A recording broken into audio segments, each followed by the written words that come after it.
Good morning everyone. आज discuss करेंगे calculus का another very important topic tangent and normal. Tangent, problem of tangency, ये इतनी ज़्यादा इंपॉर्टेंट टॉपिक है डिफरेंशियल कैलकुलस की। अगर मुझे डिफरेंशियल कैलकुलस का कोई एक मोस्ट इम्पॉर्टेंट ऑर्गन अगर बताना हो तो टेंजेंट ही है। Tangent is a heart of calculus, ये इतना ज़्यादा इम्पॉर्टेंट है। सो पूरा इंटायर डिफरेंशियल कैलकुलस इसी टेंजेंसी, प्रॉब्लम ऑफ टेंजेंसी के आसपास ही घूमता है। हम आज इसी टेंजेंसी को डिस्कस करेंगे। इससे पहले एक ओवर सिंप्लीफाइड कर्व मैं ले रहा हूँ, एक स्ट्रेट लाइन। स्ट्रेट लाइन के स्लोप के बारे में हम जानते हैं, slope of a straight line. अगर मैं कोई एक स्ट्रेट लाइन प्लॉट करूँ, सपोज ये मेरे पास कोई एक स्ट्रेट लाइन L है और ये इंक्लाइंड है विद एक्स एक्सिस मैं थीटा एंगल के साथ, तो slope of this straight line is nothing but tan theta. ये हम प्राइमरी क्लासेस में जानते भी हैं।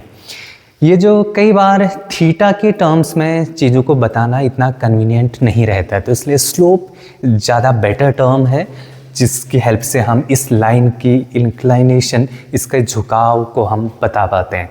और एक दूसरा तरीका भी, अगर इसी लाइन के ऊपर दो पॉइंट्स हैं मेरे पास x1, y1 and another point x2, y2, तो तब भी हम दो पॉइंट्स की हेल्प से इस लाइन की स्लोप बता सकते हैं। वो क्या होता है? y2 minus y1 upon x2 minus x1, this is the slope of a straight line. ये हम एलिमेंट्री क्लासेस में इसको पढ़ते हुए आ रहे हैं, तो ये हमें पता होना चाहिए। अब एक चीज़ और देखिए, यहाँ पर स्लोप लाइन का बताया जा रहा है ना, मतलब किस पॉइंट पे आप नोटिस करेंगे स्ट्रेट लाइन जो है वो हर पॉइंट पर उसका स्लोप कांस्टेंट है। हम बोलते ही ऐसे लोकस को स्ट्रेट लाइन है, ऐसे कर्व को स्ट्रेट लाइन बोलते हैं जिसका हर एक पॉइंट पर स्लोप कांस्टेंट हो।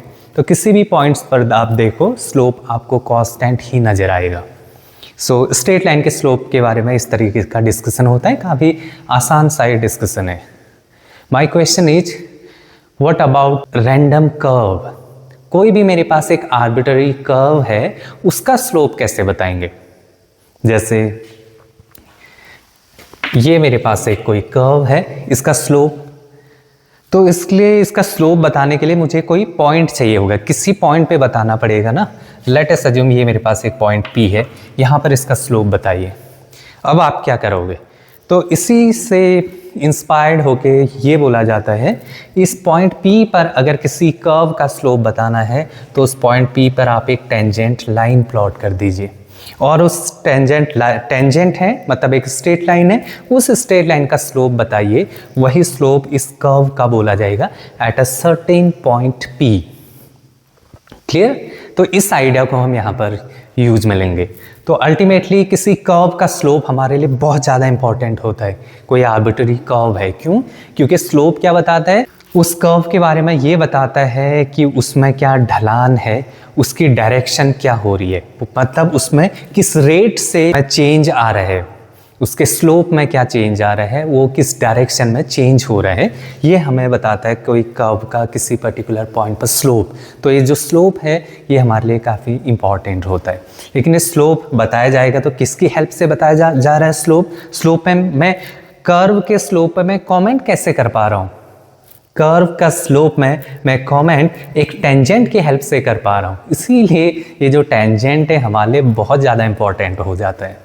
तो हम इस टेंजेंट का स्लोप बताएंगे तो उसी को हम कर्व का स्लोप बोलते हैं। सो slope of a curve at point P is nothing but slope of a tangent at that point on the curve. तो ये आइडिया हम यहाँ पर यूज मिलेंगे।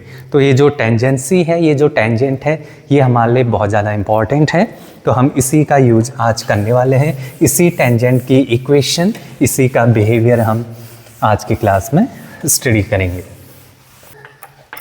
Tangent and normal. पहला फोकस मेरा इस टेंजेंट लाइन पर है। टेंजेंट अल्टीमेटली है तो एक स्ट्रेट लाइन ना, अभी हमने देखा था, और स्ट्रेट लाइन की मैथमेटिकल इक्वेशन हमें निकालनी आती है। क्या होती है स्ट्रेट लाइन की इक्वेशन? स्ट्रेट लाइन की इक्वेशन को वेरियस फॉर्मेट से लिखा जा सकता है। मैं यहाँ पर जो यूज कर रहा हूँ वो पॉइंट स्लोप फॉर्म यूज कर रहा हूँ। अगर कोई पॉइंट P है मेरे पास x1, y1 और उस स्ट्रेट लाइन का स्लोप मेरे पास अगर m है तो पॉइंट स्लोप फॉर्म से इक्वेशन ऑफ स्ट्रेट लाइन क्या लिखी जाती है? y minus y1 is equal to m into x minus x1। This is the equation of a straight line. Since tangent is also straight line, तो अगर उस tangent की equation लिखनी है तो ऐसी लिखी जाएगी, वहाँ पर उस टेंजेंट का स्लोप और पॉइंट पता होना चाहिए। अगर किसी टेंजेंट की इक्वेशन लिखनी है तो कर्व के ऊपर, तो मुझे उस पॉइंट और वो जो टेंजेंट है अगर वो स्लोप पता है तो मैं आसानी से इक्वेशन ऑफ टेंजेंट लिख सकता हूँ with the help of this format. अब पॉइंट आपको गिवन होगा क्योंकि टेंजेंट तभी तो बनाओगे ना आप। किसी कर्व पे टेंजेंट का मतलब हर पॉइंट पे उसका स्लोप चेंज होने की पॉसिबिलिटीज होती हैं। तो किस पॉइंट पे किस जगह आप जानना चाह रहे हो कि उसका रेट ऑफ चेंज में चेंजेस आए हैं, तो आपको पॉइंट दिया जाएगा, तो वहाँ पर जो टेंजेंट होगी उसका स्लोप निकालना है। तो अब my question is how to calculate this slope m for an arbitrary tangent. तो इसका स्लोप कैसे निकाला जाए तो उस पर बात करते हैं। ये जो m है इसको मैं कैलकुलेट करना चाह रहा हूँ, ये m निकलेगा कैसे? ध्यान दीजिए, एक सिचुएशन, मैं कोई एक रैंडम कर्व ले रहा हूँ। ये मेरे पास कोई एक आर्बिट्रेरी कर्व है। यहाँ पर एक पॉइंट P है जहाँ पर मुझे टेंजेंट प्लॉट करी मैंने। ये है tangent at this point P। इस पॉइंट P पर मुझे इसका स्लोप चाहिए, इस टेंजेंट का। कैसे निकालेंगे उस पर ध्यान दीजिए। I am taking a neighbouring point on this curve, let us assume this is Q। मैंने इसको टेलीस्कोप से जूम किया है, ये बहुत क्लोज है P की, ठीक है। ये इसका नेबरिंग पॉइंट है। P कर्व के ऊपर कोई पॉइंट है, तो लेट अस अज्यूम ये ओरिजिन से a डिस्टेंस पे था, तो इसके कोऑर्डिनेट हो जाएंगे a। और ये जो कर्व है ये कोई आर्बिट्रेरी कर्व है f ऑफ x, तो इस पर y कोऑर्डिनेट इसकी जो हाइट है फंक्शन में डाल दीजिए a, तो ये हो जाएगा f ऑफ a। तो इस पॉइंट के coordinate a, f of a होगी। सिमिलरली इस q के कोऑर्डिनेट अगर मुझे चाहिए तो यहाँ पर मैं इसको, यहाँ जो पॉइंट है मैं नेबरिंग पॉइंट लिया है मैंने Q को, तो A से थोड़ा सा स्मॉल डिस्टेंस H पर ये पॉइंट है, तो ये H डिस्टेंस पे पॉइंट है, ये हो जाएगा A plus H, very close to the point A। तो यहाँ पर पॉइंट मिल गया, तो Q के कोऑर्डिनेट्स क्या हो जाएंगे? A प्लस H कॉमा ये कर्व में डाल दीजिए उसको f of A plus H। Point P और Q के कोऑर्डिनेट्स मेरे पास अवेलेबल हैं। इस पॉइंट P और Q को ज्वाइन करने वाली मैं एक कॉर्ड, एक सीकेंट मैंने प्लॉट कर दी PQ को ज्वाइन करने वाली। तो आप नोटिस करेंगे ये जो PQ है, ये जो सीकेंट है, ये जो कॉर्ड है PQ, इसका स्लोप मैं बता सकता हूँ। क्यों? क्योंकि स्लोप स्ट्रेट लाइन का बताना हमें आता है। अब भी हमने देखा था अगर किसी स्ट्रेट लाइन के ऊपर दो पॉइंट हैं तो स्लोप कैसे निकलता है? y2 minus y1 upon x2 minus x1। तो ये जो PQ है कॉर्ड, इसके ऊपर भी तो दो पॉइंट आ गए हैं P एंड Q, तो इसका स्लोप इजीली लिख सकता हूं मैं। तो स्लोप ऑफ PQ, मैं MPQ कैलकुलेट कर रहा हूं, इसको इरेज कर देता हूं मैं। Slope of PQ is nothing but y2 minus y1, ये हो जाएगा f of a plus h minus f of a upon x2 minus x1, a plus h minus a। ये हो गया स्लोप PQ का। लेकिन मुझे तो ये टेंजेंट जो T है इसका स्लोप चाहिए, PQ का नहीं चाहिए। मैं इसकी हेल्प से निकालना चाह रहा हूँ। मेरा टारगेट क्या है? To find the slope of this tangent line T। अब ध्यान दीजिए, since Q is a neighbouring point of P, अगर मैं Q को P की तरफ मूव कराऊं, टुवर्ड्स P ले जाऊं मैं इसको, तो क्या बनेगा? देखिए सपोज क्यू यहाँ पर आया तो ये जो सीकेंट है ऐसी यहाँ बन जाएगी और पास आ जाएगा तो ऐसी बन जाएगी, और एक क्यू को लाते लाते अगर मैं बहुत क्लोज लाया पी के तो जो मेरी लाइन है वो सीकेंट है वो यही बन जाएगी। बेसिकली ये क्या बन जाएगा, इस केस में अगर एक कर्व था, इस पॉइंट को मैं इसके बहुत क्लोज लाया हूँ तो मेरी जो ये जो पी क्यू कॉर्ड है ये टेंजेंट के ऊपर ओवरलैप कर जाएगी, एग्जैक्टली टेंजेंट ही बन जाएगी। यार ये था, इसको मूव कराइए ऐसे आएगी और मूव कराते जाइए, ठीक इसके ऊपर ओवरलैप कर जाएगा वो। लेकिन कब, जब क्यू को पी की तरफ टेंस करूँगा तो मेरे पास जो पी क्यू सीकेंट का जो स्लोप है वो टेंजेंट का स्लोप बन जाएगा, क्योंकि दोनों एग्जैक्टली सेम ओवरलैप कर जाएंगी ना एक दूसरे के ऊपर। इसी को मैथमेटिकली लिखने का स्टाइल देखिए, लिमिट क्यू टेंडिंग्स टू पी। जब मैं क्यू को पी की तरफ टेंस कर रहा हूं तो जो स्लोप था ये पी क्यू का, ये अब टेंजेंट का स्लोप बन जाएगा। तो ये क्या बन जाएगा, slope of tangent is nothing but f of a plus h minus f of a upon h. A से ए कैंसिल आउट हो गया। क्यू टेंडिंग टू पी का मतलब क्या है, इस पॉइंट को उठाकर आप यहां लाइए, मतलब ये हाइट थी, सॉरी ये डिस्टेंस थे a प्लस एच, क्यू इधर आने का मतलब ये जो h डिस्टेंस है ये ठीक 0 हो जाएगा, क्योंकि ये पॉइंट उठकर इसके ऊपर आ जाएगा। ये तभी आएगा जब ये h डिस्टेंस 0 हो जाए। तो इसी को मैथमेटिकली ऐसे लिख सकते हैं, limit h tending to 0 f of a plus h minus f of a upon h। This is nothing but slope of this tangent t। So किसी भी टेंजेंट का स्लोप निकालना है तो ये मेरे पास एक टूल आ गया है, इस लिमिट को कैलकुलेट करिए, आपको स्लोप निकल जाएगा। इस लिमिट को देखकर आपको अच्छा महसूस हो रहा होगा, ये कुछ नहीं है, ये this is nothing but derivative of f at a particular point A. ये किसी फंक्शन का डेरिवेटिव है किसी पर्टिकुलर पॉइंट पर, तो इसी को क्या लिखा जा सकता है, this limit is nothing but f dash a, derivative of f at x equal to a. इसी को हम dy बाई डी एक्स लिखते हैं at a point x equal to a. और यही क्या है, m of t, that is slope of tangent. So इस डेरिवेशन से ये समझ में आ गया, किसी भी टेंजेंट का अगर आपको स्लोप बताना है किसी पॉइंट पर, और बेसिकली सॉरी आपको किसी कर्व का स्लोप बताना है किसी पॉइंट पर, तो आप क्या करेंगे, उस पे जो टेंजेंट प्लॉट की जाएगी उसका स्लोप ही कर्व का स्लोप होगा। तो यहाँ पर मुझे टेंजेंट बनाने की ज़रूरत भी नहीं है। अगर मुझे किसी कर्व का किसी पॉइंट पर स्लोप चाहिए तो उस कर्व को आप डिफ्रेंशिएट कर दीजिए, और डिफ्रेंशिएट करने के बाद आप पॉइंट इंसर्ट करिए, वो आपका स्लोप ही देगा। यही तो है ना, derivative of f at the point x equal to a is nothing but slope of the tangent. This is a very nice observation. तो ये हमारे पास एक काफ़ी पावरफुल टूल है जो किसी भी आर्बिट्री कर्व का स्लोप प्रोवाइड कर सकता है। आर्बिट्री कर्व कैसा होना चाहिए, डिफरेंशिएबल होना चाहिए, तभी तो डेरिवेटिव निकालोगे उसका। सो इक्वेशन ऑफ टेंजेंट अब बहुत आसानी से लिखी जा सकती है।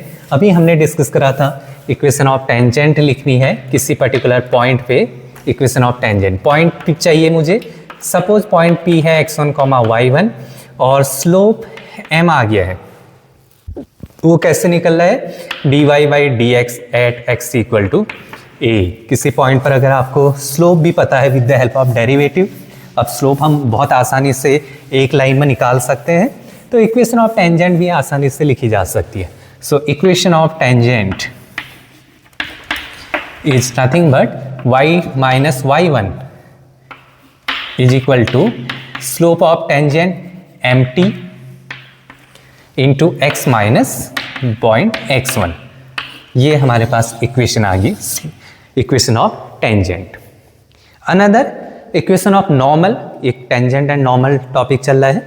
नॉर्मल होता क्या बेसिकली, अगर मेरे पास एक कोई कर्व है, इस पॉइंट पर अगर मेरे पास एक टेंजेंट है पॉइंट P पर, तो इसके ठीक परपेंडिकुलर एक ऐसी लाइन जिसको 90 डिग्री पर इंटरसेक्ट करे तभी परपेंडिकुलर होगी, इसी लाइन को हम नॉर्मल बोलते हैं।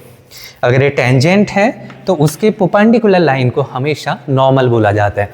तो नॉर्मल भी अगेन एक स्ट्रेट लाइन ही है, उसकी इक्वेशन भी ऐसी लिखी जाएगी, पॉइंट मिलेगा, स्लोप दे दिया जाएगा। लेकिन अब स्लोप किसका? नॉर्मल का। ये लाइन और ये लाइन परपेंडिकुलर है, दोनों के स्लोप में भी डिफरेंस आएगा। जब दो लाइन परपेंडिकुलर होते हैं, जब दो ऑर्थोगोनल होते हैं, तो उनके बीच उनके स्लोप में एक रिलेशनशिप होती है, m1 into m2 equal to -1।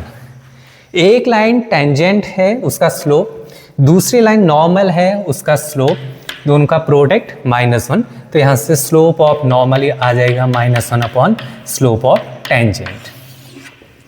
तो इस तरीके से अगर मुझे टेंजेंट का स्लोप पता है, मैं नॉर्मल का निकाल सकता हूँ, और अगर मुझे नॉर्मल का स्लोप पता है तो मैं टेंजेंट की स्लोप बता सकता हूँ। So another equation of normal is nothing but y minus y1 equal to slope, normal का स्लोप क्या हो जाएगा? m of n x minus x1। ये दो मेरे पास इक्वेशन आ गई हैं, एक टेंजेंट की और एक नॉर्मल की। तो इस तरीके से हम किसी भी इक्वेशन ऑफ टेंजेंट और नॉर्मल के बारे में कमेंट कर सकते हैं। अब यहाँ पर क्या होगा, कैसे एक्सरसाइज करी जाएगी? यहाँ पर आपको कोई आर्बिट्ररी कर्व दे दिया जाएगा, उसके किसी पर्टिकुलर पॉइंट पर equation of tangent, equation of normal अगर पूछी जाए तो हम बहुत आसानी से ये सारी चीज़ें बता सकते हैं। तो हम इस थॉट पर बेस्ड कैसे कैसे एग्जाम में क्वेश्चंस बनाए जाते हैं, कैसे कैसे क्वेश्चंस पूछे जाते हैं, किस तरीके के ट्रिकी क्वेश्चंस इस पे बन सकते हैं, वो सब हम डिस्कस करेंगे इससे आगे।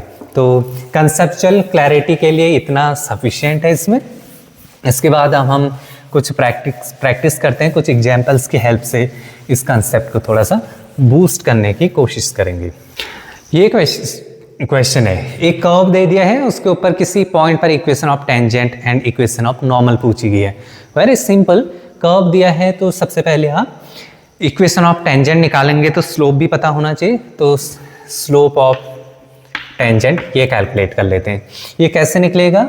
अभी हमने देखा था dy upon dx at that point. इस कर्व को डिफ्रेंशिएट करने के बाद वो पॉइंट इंसर्ट कर दीजिए, वो आपको स्लोप ऑफ द टेंजेंट ही बताता है। Basically slope of this curve at the particular point बताता है वो।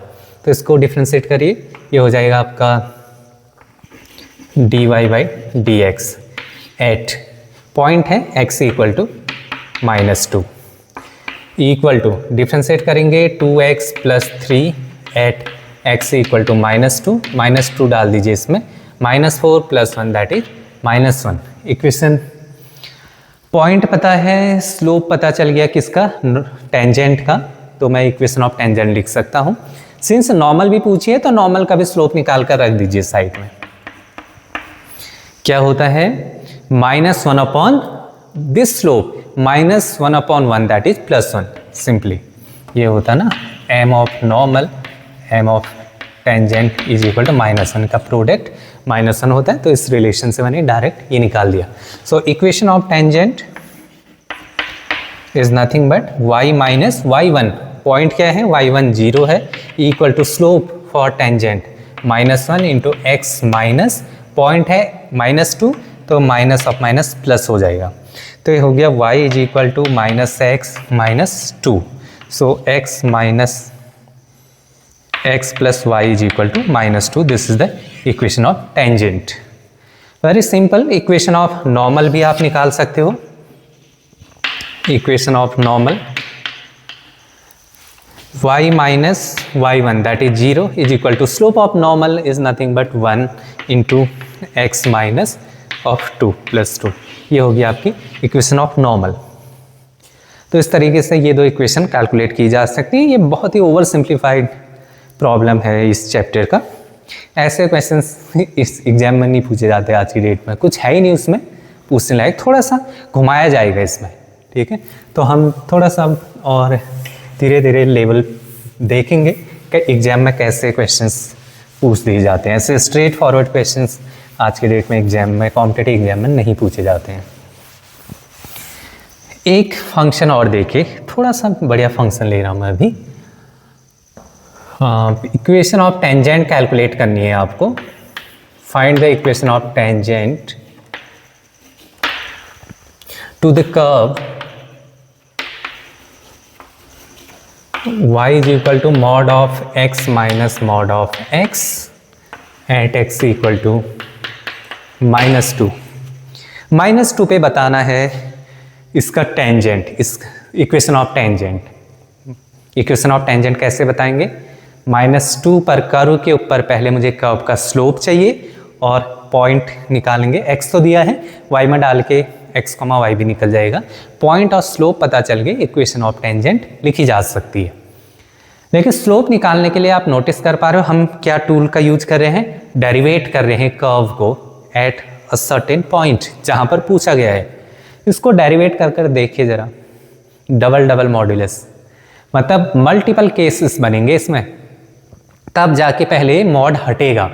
मॉड हटने के बाद फिर डेरिवेट करोगे तो इतने आसानी से नहीं होगा, ठीक है।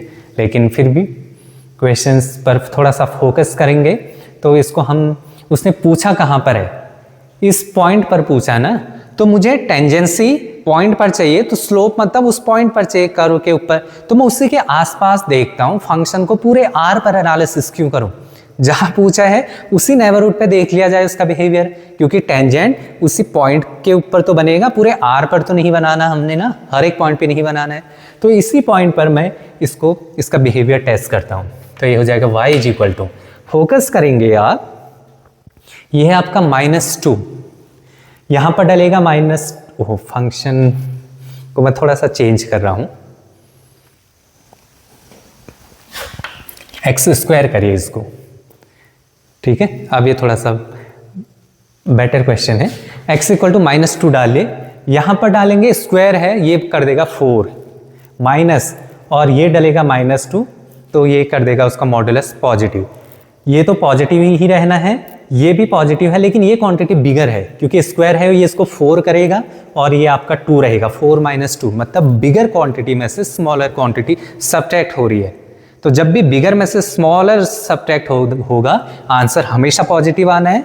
तो ultimately at this point about x equal to -2, ये जो एक्सप्रेशन है हमेशा पॉजिटिव है। So around x equal to -2, ये एक्सप्रेशन हमेशा पॉजिटिव है, तो मॉड हटा दो। मॉड जब पॉजिटिव है तो उसमें मॉड क्यों लगाना? ये ठीक ऐसी है, जब x² हमेशा पॉजिटिव है तो आप अगर ऐसा करते भी हो तो यूजलेस है ना, कोई फर्क नहीं पड़ना है, तो मॉड का इंपॉर्टेंस रह ही नहीं जाता है ऐसे केस में। तो वही मैंने यहाँ पर भी करा है। अब और देखिए इसको, -2 पर पूछा गया है ना, ठीक है। -2 पे x² माइनस, ये मॉड 0 से नेगेटिव में, नेगेटिव के साथ ओपन होता है। -2 के आसपास पूछा है तो मतलब 0 से लेफ्ट है, नेगेटिव है, तो नेगेटिव के साथ ओपन होगा। तो ये एक्सप्रेशन बच गया x² प्लस x। तो अराउंड x इक्वल टू -2 मेरा जो फंक्शन है वो ये है, तो मैं इसकी टेस्टिंग करता हूं। पॉइंट अलग अलग डलेंगे, बिहेवियर चेंज होगा, वो मॉड केस बनाकर वो बताएगा, लेकिन मुझे इस पॉइंट के आसपास पूछा था ना, तो उसके आसपास, उसके नेबरहुड में फंक्शन ऐसा बनता है, तो मैं इसी को पिक करता हूं क्योंकि मुझे इस पर टेस्ट करना है इसकी टेंजेंसी। तो पॉइंट पता चल गया है, x इक्वल टू -2 पता चल गया, y भी चाहिए तो यहाँ पर डाल दीजिए ना। क्यों? क्योंकि वो जो पॉइंट है वो कर्व के ऊपर लाई कर रहा है, क्योंकि तभी तो उस पॉइंट पर आपको स्लोप टेंजेंट बताना है। तो इसलिए अगर एक कर्व के ऊपर लाई करेगा तो उसको सेटिस्फाई भी करेगा। तो x इक्वल टू -2 यहाँ डालिए, तो ये हो जाएगा -2 of square that is 4 -2 that is 2। सो मेरे पास पॉइंट निकल कर आ गया, पॉइंट है -2, स्लोप भी बताया जा सकता है, m of t is equal to, slope बताओ इसका डिफ्रेंशिएट कर दीजिए 2x प्लस 1, लेकिन किस पॉइंट पे? -2, तो x इक्वल टू -2 पे स्लोप बताइए, -4 प्लस 1 दैट इज -3। पॉइंट भी पता चल गया, स्लोप भी पता चल गया है, इक्वेशन ऑफ टेंजेंट बहुत आसानी से लिखी जा सकती है। अब ये कुछ नहीं, बच्चों वाला काम हो गया। सो equation of tangent is nothing but y minus y1 is 2 is equal to mt, slope is -3 into x minus x1 is -2 that is 2। Solve कर लीजिए इसको, थोड़ा सा सिंप्लीफाई करेंगे तो this is the required equation of the tangent.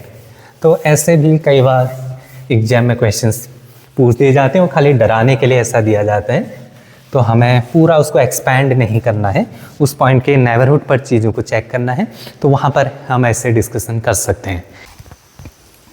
ये question है, question पर फोकस करें। ये सेकंड वैरायटी है इसमें, टेंजेंट नॉर्मल वाले में एक तो इक्वेशन पूछी जा सकती है, दूसरा पॉइंट पूछ दिया जाता है कई बार रिवर्स, तो यहाँ पर पॉइंट ही पूछा गया है। उसके लिए कुछ इन्फॉर्मेशन आपको प्रोवाइडेड होगी सो दैट आप वो पॉइंट भी निकाल सको जहाँ पर टेंजेंट बन रही है।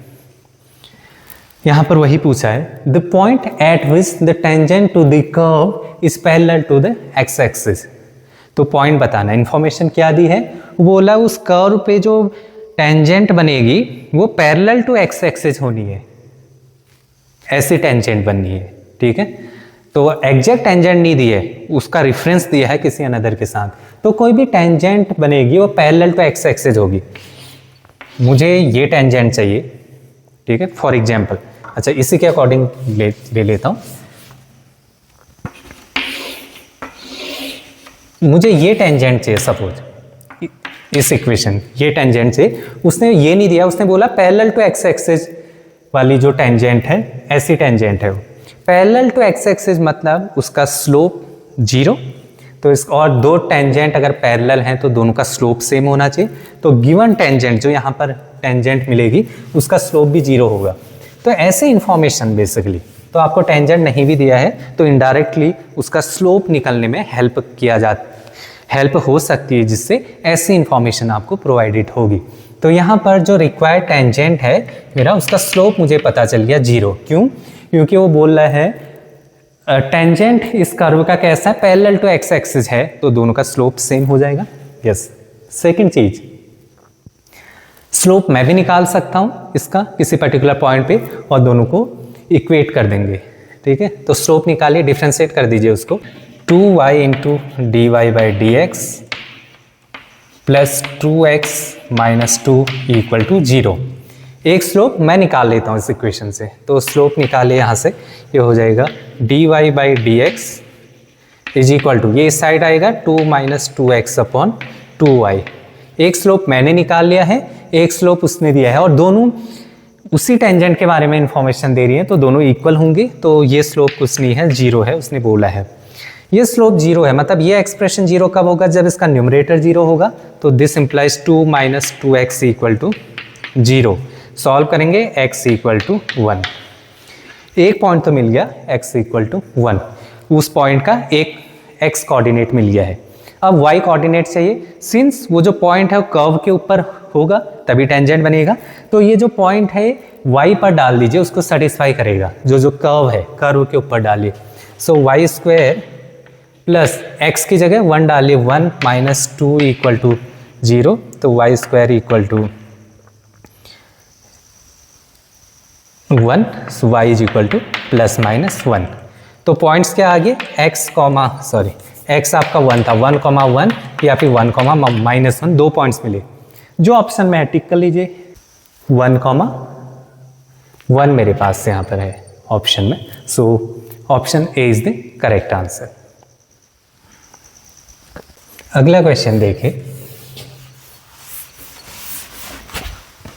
ये क्वेश्चन है, क्वेश्चन क्या है, इक्वेशन ऑफ टेंजेंट निकालनी है इस कर्व की at the point where t is 2।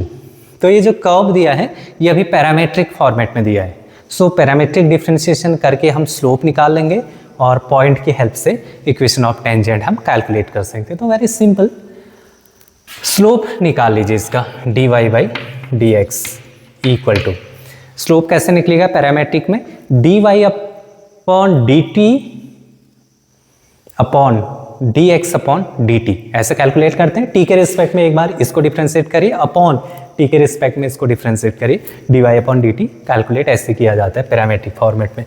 तो करेंगे इसको 4t प्लस 4t हो जाएगा सिंपली, अपॉन ये हो जाएगा 3t स्क्वायर, ये डेरिवेटिव। लेकिन किस पॉइंट पे बोला गया है, जहाँ पर t 2 है, t इज इक्वल टू 2, मतलब 8 अपॉन 12, दैट इज 2 अपॉन 3। ये मुझे स्लोप पता चल गया टेंजेंट का। अब पॉइंट पता चल जाए तो मैं इक्वेशन लिख सकता हूँ। पॉइंट कैसे निकलेगा, t t दिया है, t2 है, x और y कैलकुलेट हो जाएंगे। तो t2 डालने पे यहाँ से x क्या आया, 2 डाले इसमें, 8 माइनस 4 दैट इज 4 आ गया। और t2 डालेंगे तो y कितना निकल कर आ जाएगा, 9 हो गया। 2 2 जा 4 इंटू 2, 8 प्लस 1 9। तो पॉइंट भी आ गया मेरे पास 4,9। स्लोप मिल गया, पॉइंट मिल गया, इक्वेशन ऑफ टेंजेंट लिखी जा सकती है। y minus 9 is equal to slope is 2/3 x minus 4। Cross multiply कर दीजिए, 3 9 minus 27 is equal to 2x minus 8, sorry ये क्या हो गया, 3y है। सो इसको इस साइड ले जाइए, 2x minus 3y plus 19 equal to 0। So 2x minus, option B is the correct answer. Simple सा क्वेश्चन है। तो कई बार पैरामेट्रिक फॉर्मेट में भी कर्व दी रहती है तो उसको हम ऐसे हैंडल कर सकते हैं। तो ये डिस्कशन था हमारा इक्वेशन ऑफ टेंजेंट को लेकर। इक्वेशन ऑफ नॉर्मल भी ऐसी पूछी जा सकती है। मैंने मैक्सिमम क्वेश्चन टेंजेंसी को लेकर किए हैं। अगर नॉर्मल भी पूछा जाए उन्हीं कर्व का तो आप स्लोप बताकर, टेंजेंसी का स्लोप पता है तो -1 slope of tangent is nothing but slope of normal. तो आपको नॉर्मल का स्लोप पता चल गया, पॉइंट ऑलरेडी पता ही है, आप इक्वेशन ऑफ नॉर्मल भी आसानी से लिख सकते हैं। तो ये डिस्कशन था हमारी आज की क्लास का equation of tangent and normal को लेकर। आई होप ये समझ में आया होगा। अगर कोई डाउट बचता है, कहीं पर कोई प्रॉब्लम है, कुछ कंसेप्ट समझ में नहीं आता तो आप कमेंट बॉक्स में लिख सकते हैं, मैं कोशिश करूँगा उसका आंसर देने की। तो मिलते हैं नेक्स्ट क्लास में किसी another topic, another application derivative की, एप्लीकेशन ऑफ डेरिवेटिव का अनदर टॉपिक के साथ। तब तक के लिए ख्याल रखिए अपना, अपनों का। Thank you so much.